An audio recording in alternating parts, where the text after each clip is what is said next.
My name is Todd Rothenhaus.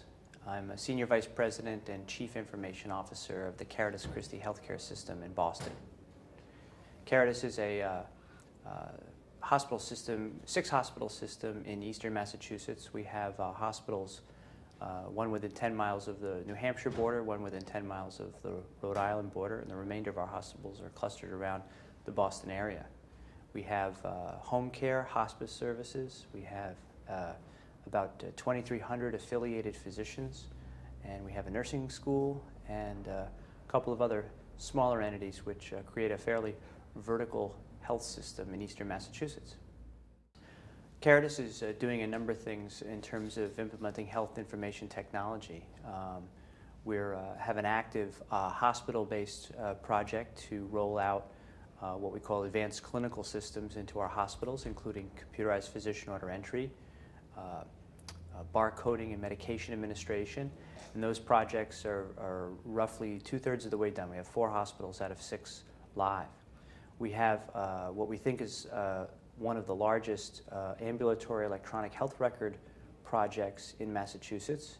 The goal is to roll out electronic health records to all 1,300 affiliated IPA physicians, physicians affiliated with us through our IPAs in the Caritas network. And that's approximately 1/3 finished right now. We also have some extensive projects in imaging, including cardiovascular imaging systems, as well as a number of smaller projects as well. Oh, sure. Well, first of all, it was tremendous fun. I thought the panel folks were excellent, very well prepared, really experts in their field.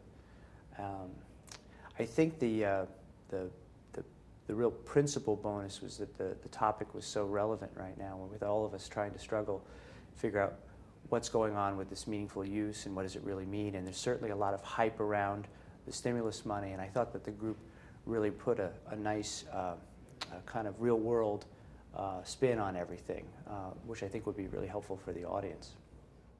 The number one problem facing providers in the United States in implementing health IT is financial. Most of our physicians in the United States are either in solo or very small practices. Those practices, while there are certainly some specialists who make a lot of money and have a lot of disposable income, most physicians in the United States really do struggle to make a decent living. And there isn't much left over for electronic health record adoption. The second real major hurdle is most of those physicians, while probably having some partnership with a healthcare system, most of them are, again, independent small business owners who really have no expertise in doing in really health information technology necessary to accomplish the project. Many of them may have somebody that they know who's able to help them with hardware support and procurement and that type of thing, getting PCs and laptops and things like that from Dell or other suppliers. But implementing an EHR is a fairly complex process involved with software delivery, getting it stood up on a server, and they just don't have the expertise. And I think it's almost really a giant missing link here is this, who's going to help the physicians with the implementation piece? Okay, they can buy the software, they can buy the hardware, they can get that stuff working, but to get to meaningful use and to really use the stuff well, it has to be configured properly.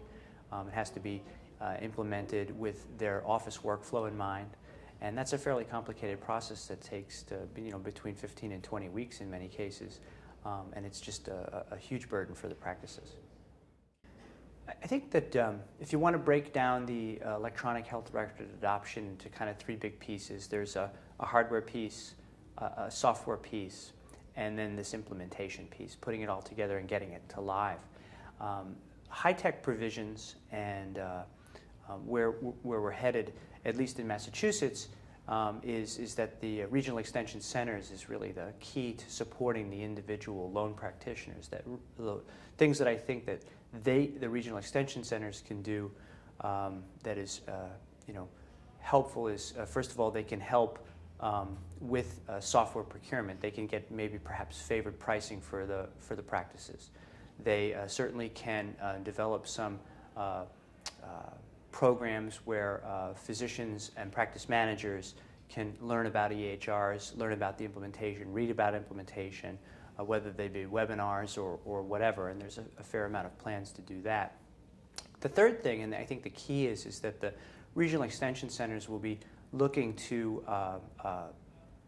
basically found or award organizations the role of an implementation optimization organization, and those IOOs are the ones that are going to really do the feet on the street kind of work to help practices get their EHR live. And I'm fairly hopeful that these IOOs will be really the kind of, again, the key to pushing practices over and getting them to adopt, and then getting them to persistently use the system properly so that they ultimately meet the criteria for meaningful use. The importance of quality reporting is kind of a complicated subject. I don't feel that quality reporting per se necessarily drives quality, and I think that's kind of a little bit of a heretical statement, but I'm not convinced that reporting quality metrics tends to really how would I put this, really tends to guarantee that quality care is being delivered. At Caritas, we kind of think that a lot of the quality reporting initiatives that are required kind of make health systems and individual physicians they teach to the test, if you will, or prepare, and really, so you kind of study one metric and one measure, and everybody kind of jumps on that, and you can improve that metric, but at the same time, things are failing in other places. So we've tried to devise our kind of organization and quality standards to sort of make sure that we're always constantly doing as good a job we can in all areas, and not just the places where things are measured. That said, I think that from an individual office practice consideration, I think that the ability to report quality metrics really means that you've configured the system and are using the system in a meaningful way. And I think while I'm not too happy with the whole concept of meaningful use, the ability to report quality really is the hardest thing to do in terms of making sure that all the steps are in the right place to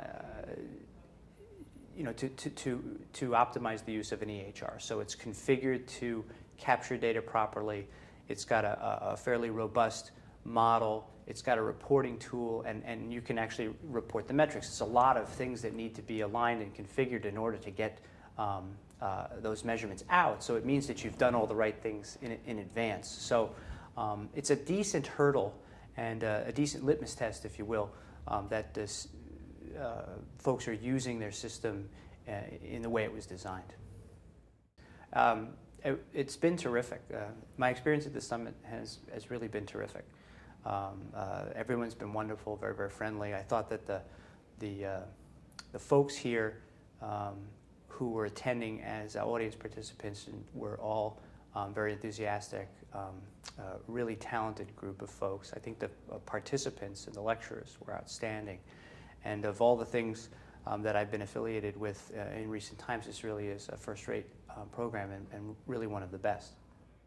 I think the Institute has really done a really wonderful job at putting a conference together.